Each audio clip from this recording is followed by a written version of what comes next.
Não fique com medo, pois sou eu aqui de volta. E aí, tudo bem com você? Agora eu vou falar de 3 histórias que eu encontrei no Reddit, porque eu só encontro história no Reddit. Eu sou preguiçoso para procurar em outros lugares. Então eu quero ser chato, já vai deixando aquele seu like, se inscreva no canal e vamos começar. Ah, não se esqueça, faça uma pipoca porque parece que a coisa vai ser meio longa. Só não faça com óleo vegetal porque faz mal para sua saúde. Beleza, a primeira história é: meu pai é sonâmbulo, mas tudo está errado. Começando. Estou aqui para pedir ajuda para meus pesadelos. Todos os dias eles me assombram. Tudo começou quando acordei à noite. O quarto ainda estava escuro. Raramente me levanto mais cedo do que preciso. Então, pensei que talvez algum barulho tivesse me acordado. Tenho certeza de que sonhei que meu pai estava me acordando, mas eu estava sozinho no quarto. Meus pais dormiam na outra ponta da casa. Eu estava com o nariz escorrendo. Então, estava respirando pela boca. Meus lábios estavam doloridos e secos. Estava com sede. Então, fui até a cozinha pegar água. Minha atenção foi atraída para a porta aberta do quarto dos meus pais. Ela rangia um pouco na corrente de ar. Eu me servi de um copo de água e olhei novamente para o quarto dos meus pais a partir do corredor. Meus olhos se ajustaram à escuridão e comecei a enxergar as silhuetas melhor. Alguns galhos escuros balançavam pela janela aberta, criando silhuetas estranhas à luz da lua. Que chique. Entrei no quarto silenciosamente. Apenas minha mãe estava na cama. Ela respirava tranquilamente. Pai? Sussurrei. Comecei a olhar ao redor do quarto e levei um susto com uma figura humana. Alguém ficava imóvel no canto. Logo, reconheci que era meu pai. Corri de repente para minha mãe e comecei a sacudi-la, rezando para ela acordasse logo. Ela acordou e me olhou com os olhos embaçados. Após várias tentativas de explicar o que aconteceu, seu olhar começou a vagar pelo quarto, e ela finalmente avistou seu marido imóvel no canto. Ele estava musmurrando algo incoerente entre os dentes. Lágrimas surgiram de repente nos olhos de minha mãe. Eu podia ver que ela estava fazendo o melhor para se controlar, mas estava tendo dificuldades. Seu braço trêmulo me envolveram, e ela se levantou da cama sem tirar os olhos do marido imóvel. Ah, agora é marido, né? Nem é mais pai. Está tudo bem, volte para a cama. Papai só está andando enquanto dorme, ela me disse, sua voz trêmula traindo seu medo. E por favor, não mencione isso ao seu pai, está bem? Eu apenas assenti. Na manhã seguinte, papai estava como de costume. Nada em seu comportamento entregava que algo incomum havia acontecido na noite anterior. Ou ele era muito bom em esconder ou não percebia o que estava falando com a parede como um louco durante a noite.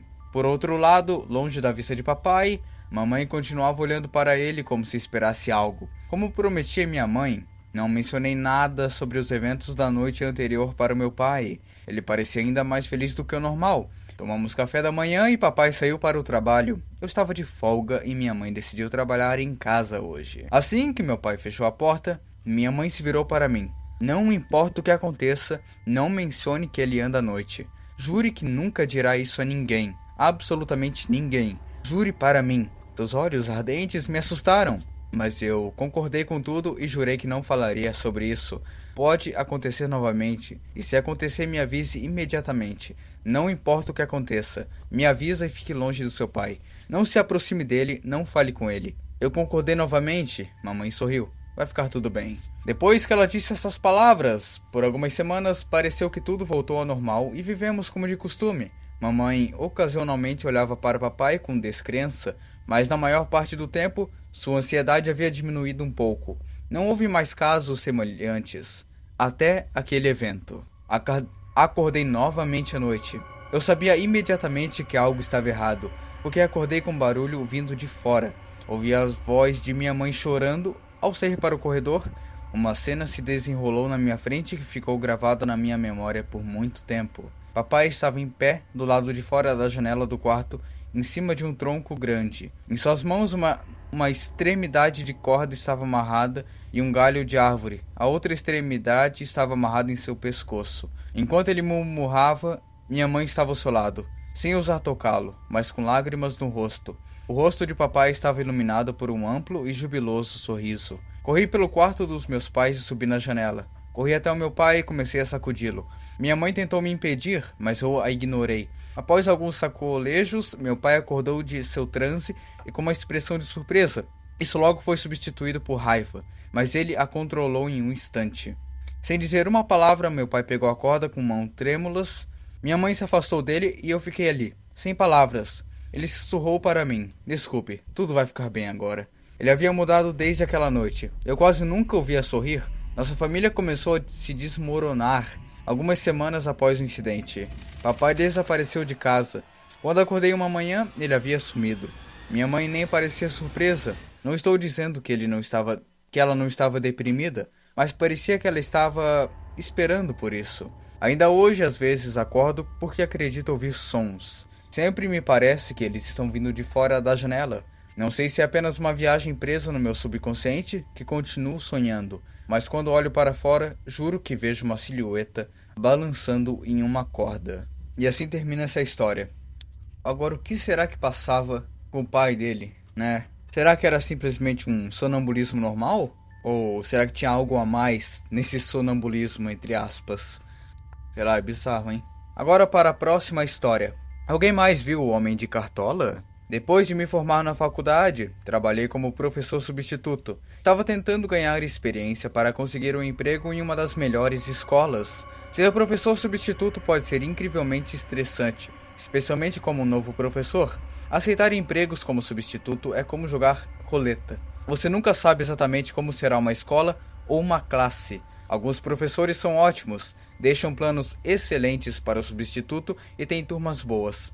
Outros professores não se importam e deixam você com turmas que se comportam completamente fora de controle. Como eu estava apenas tentando entrar no ramo, não conhecia ninguém. Isso significava que eu normalmente acabava nas piores turmas. A primeira vez que vi o Homem de Cartola, estava em uma dessas salas descontroladas. Era uma turma de segundo ano e a professora não deixou absolutamente nada para fazermos. Sem folhas, sem instruções, nada. Eu nem tinha uma lista com o nome das crianças. Quando elas entraram naquela manhã, foi o caos total. Corriam pela sala, gritavam, não sentavam em seus lugares designados. Um deles até ficou em cima da cadeira e gritou: "Sim, dia sem professor!" Consegui encontrar algum papel e lápis de cor. A certa altura, descobri que os alunos se contentavam em sentar em suas mesas e colorir enquanto eu me organizava e aprendi alguns de seus nomes. Logo descobri que havia cometido um erro crítico. Uma fila rapidamente se formou na frente da minha mesa. Todas as crianças queriam mostrar para o Sr. S. seus desenhos. Sorri e elogiei cada um deles. Eles eram mais ou menos iguais. Figuras esquemáticas desenhadas de forma grosseira, representando uma mãe, um pai ou um animal de estimação. Se isso os mantivesse quietos e ocupados, eu estava bem em olhar para desenhos ruins. Então, Jack se aproximou de minha mesa. Jack era um dos mais quietos, o que eu apreciava, mas havia algo nele que me fez prestar atenção. A escola em que eu estava era uma escola boa. Algumas crianças usavam roupas melhores do que as minhas. Mas Jack não estava vestindo como os outros, não usava sapatos bons e o cabelo dele parecia que não havia sido lavado por vários dias. Ele ficou parado na frente da minha mesa, sorrindo e segurando algo atrás das costas. Uma faca. Eu não acho que seja muito bom, mas quero mostrar para você. Eu aposto que é ótimo. Jack ficou parado por um momento, com uma expressão no rosto como se estivesse pensando. Finalmente ele puxou o papel de trás das costas e o colocou na minha mesa. Era um desenho estranho, notavelmente bem feito para um aluno do segundo ano, duas pessoas de mãos dadas. Uma delas era mais baixo e estava sorrindo, o que eu supus que fosse Jack. A outra figura era um pouco mais alta, com mãos brancas e parecia estar usando uma cartola. O rosto foi o que me incomodou. Parecia que Jack pegou todos os tipos de lápis de cor e riscou a área onde o rosto da pessoa deveria estar. Quanto mais eu olhava para o rosto, mais sentia uma estranha sensação de perigo. "O que é isso?" perguntei. Você não gosta, né?" "Oh não, é um bom desenho, eu só estou confuso, só isso. Quem deveria ser a pessoa da imagem?" "Bem, este sou eu e este é o Homem da Cartola. Ele é meu amigo." "Como, um amigo imaginário?" "Não, é um amigo de verdade." Sem explicar mais nada, Jack voltou saltitante para sua mesa e começou outro desenho. Ele deixou o desenho na minha frente enquanto eu olhava para ele. Aquela estranha sensação voltou como se eu estivesse no topo de uma montanha russa prestes a despencar. Se você não tem filhos ou não trabalha com crianças, provavelmente não percebe o quão estranha elas podem ser. Crianças desenham coisas estranhas o tempo todo. Minha tia e meus tios recebem uma ligação de uma professora muito preocupada sobre meu primo. Uma vez ele estava desenhando um monstro no armário com sangue escorrendo da boca. Meu primo também insistia que o monstro era muito real e disse isso para seus colegas de classe. E acabou sendo um grande bicho de pelúcia com fios vermelhos para a boca. Minha tia havia colocado no armário enquanto arrumava o quarto dele. Eu tinha visto muitas coisas estranhas que as crianças desenhavam, então ignorei o desenho de Jack e o deixei em cima da minha mesa. No final do dia, Jack voltou até minha mesa. Ele parecia preocupado. Sr. S., você ainda tem aquele desenho? Sim, está bem aqui, amigão. Eu preciso dele de volta. Eu não deveria ter te mostrado.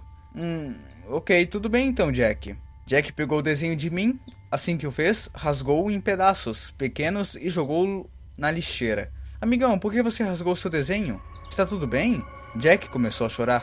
Ele está zangado comigo. Ele está realmente zangado. Quem está zangado, Jack? Meu amigo. Ele me disse que eu não deveria contar para minha mãe ou meu irmão sobre ele, ou para minha professora. Mas você não é meu professor, então eu pensei que estava tudo bem.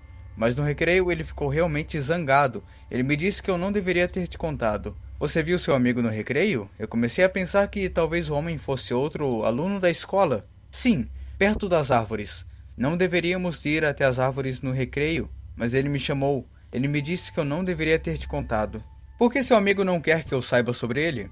Ele não gosta de pessoas novas. Talvez você não devesse falar com esse amigo. Eu estava começando a ficar mais preocupado agora. Não, ele é legal. Ele só é tímido. Eu não queria deixá-lo chateado. Eu não sei se... Sr. S., eu tenho que ir. Meu ônibus vai se sair em breve. E assim, Jack se foi, correndo pelo corredor em direção ao ônibus. Peguei os pedaços do desenho dele na lixeira e os levei para a orientadora. A orientadora não parecia preocupada. Disse que era estranho, mas que Jack era um menino muito imaginativo e que tinha uma situação familiar difícil. Sua mãe teve não sei quantos namoros. Sempre é difícil para ele e seu irmão quando algo acontece e eles terminam. Não havia mais nada que eu pudesse fazer. Pelo menos é o que tento me dizer. Eu não conhecia Jack, nem sua família. Então era a responsabilidade da orientadora.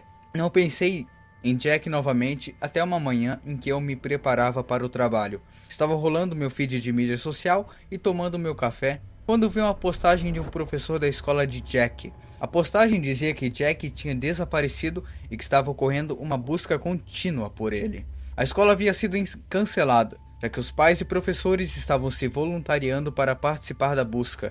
Até onde sei, Jack nunca foi encontrado. Isso por si só não seria uma história tão estranha, uma história terrível, mas infelizmente não tão estranha. Foi o que eu pensei até alguns dias atrás. Eventualmente fui contratado em uma boa escola. Agora sou professor do 5º ano. Gosto disso. Não há tanta coloração em livros de figuras quanto nas turmas mais novas.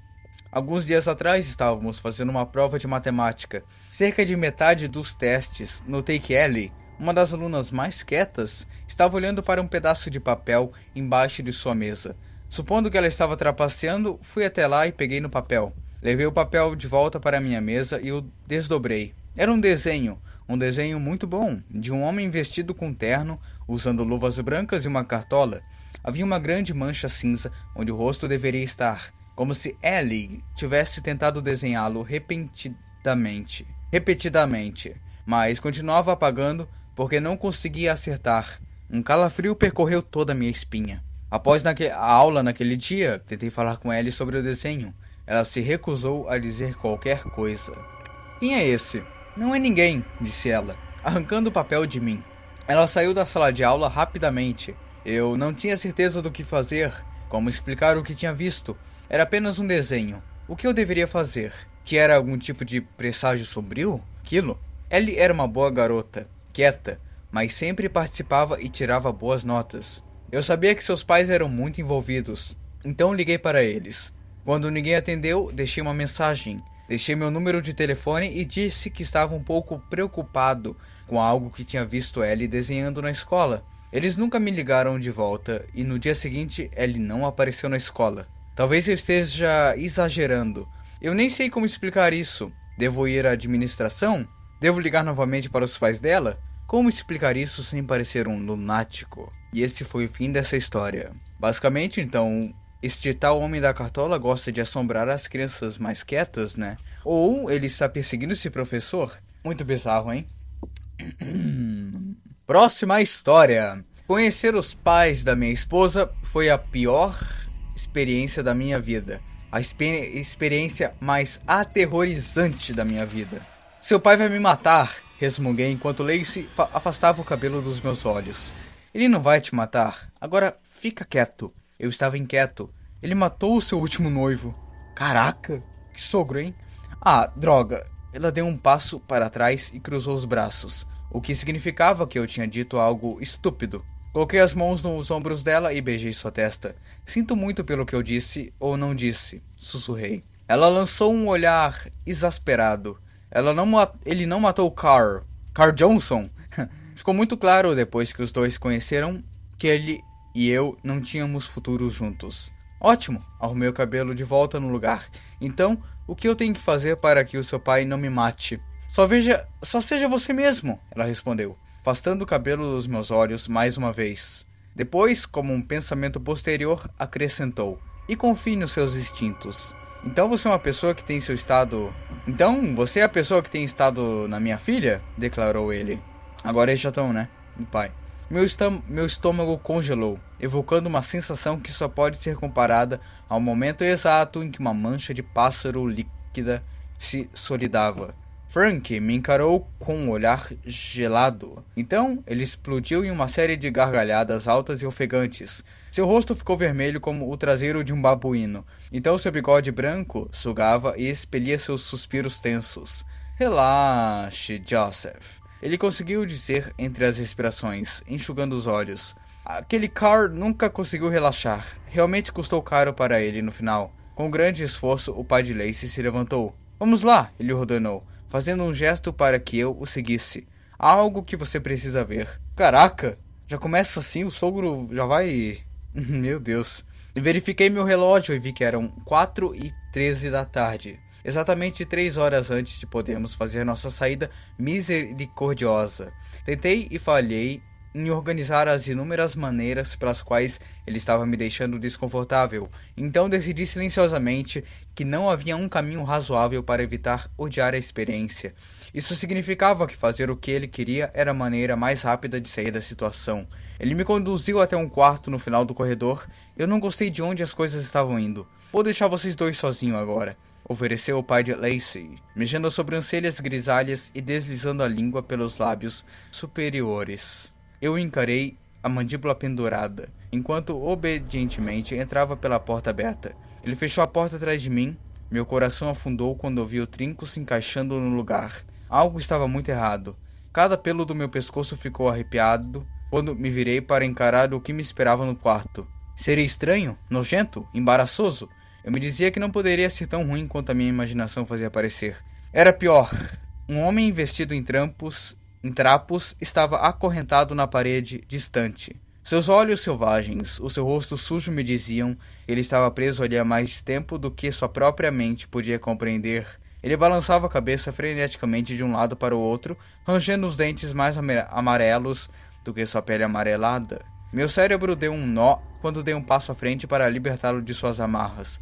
Parei quando percebi que uma das mãos dele já estava livre, que ele estava puxando a corda que prendia o outro braço. Relaxei um pouco, sabendo que não seria cúmplice de um sequestro assim que ele ficasse livre. Essa tranquilidade desapareceu quando percebi que ele estava me encarando com ódio absoluto, enquanto desamarrava o último nó. Ei, cara, ofereci, olhando ao redor do quarto e percebendo que não havia janelas. Que tal nós... Com um som gutural, ele se afastou da corda e se aproximou de mim. Que tal nós nos acalmarmos? Perguntei com voz trêmula, recuando para o canto do quarto. Em vez de se acalmar, ele estendeu a mão em direção a uma pá da lareira que eu não tinha notado no chão. Eu preferiria que você não fizesse isso. Insisti enquanto ele levantava a pá e a balançava de um lado para o outro como um taco de beisebol. Então o homem virou seus olhos famintos para mim e correu na minha direção. Aquele olhar me disse tudo. Seu ódio não seria contido por nada além de violência recíproca. E ele não parecia Não pararia até que um de nós estivesse morto. Diabos! Lamentava, desviando dele no último minuto enquanto ele me atacava. A pá bateu na parede, fazendo uma pequena tempestade de pedaços de gesso caírem no chão. Eu recuei para o canto oposto do quarto, bem ao lado do lugar onde ele estava amarrado, e tentei implorar novamente. E se, em vez de fazer isso, você não fizesse? Perguntei enquanto ele avançava novamente. Caraca, que história bizarra. Nada a ver a coisa, meu. Por pouco, consegui evitar esse golpe. Senti-o roçar o cabelo da minha cabeça. Foi nesse momento que eu estendi o que estava negando. Entendi o que estava negando. O medo correu por mim enquanto eu me preparava para lutar. O homem virou seus olhos ardentes para mim, avançando com a pá erguida. Recuei até a parede mais próxima, com os braços estendidos, encostando minhas costas nela. Queria vomitar, mas me concentrei na tarefa à minha frente. Ele desferiu um golpe. Eu me esquivei. A pá bateu na parede, cravando-se tão profundamente que o homem não pôde retirá-la imediatamente. Fiquei paralisado enquanto o observava cair para trás, arrancando a arma improvisada da minha mão enquanto eu fazia. O homem convulsou 2 vezes e depois ficou imóvel. Não consegui me mover enquanto observava a poça de sangue se espalhar lentamente em minha direção. Foi então que a porta se abriu de repente. Meu sangue gelou quando o pai de Lacey correu na minha direção com um rosto inescrutável. Não tive tempo de reagir antes que ele jogasse seu corpo pesado sobre mim, me prendendo no lugar. Meu ouvido formigava, mandando arrepios pela minha espinha, enquanto ele pressionava seu bigode contra mim, contra o meu ouvido. Bem-vindo à família. Nossa, esse final pareceu do Resident Evil 7, né? Welcome to the family, son. Mas é isso. Depois dessas histórias bizarras e um pouco viajadas, eu termino o vídeo pedindo seu like novamente, se inscreva no canal, compartilhe o vídeo, comente o que achou. É isso. Obrigado e adiós.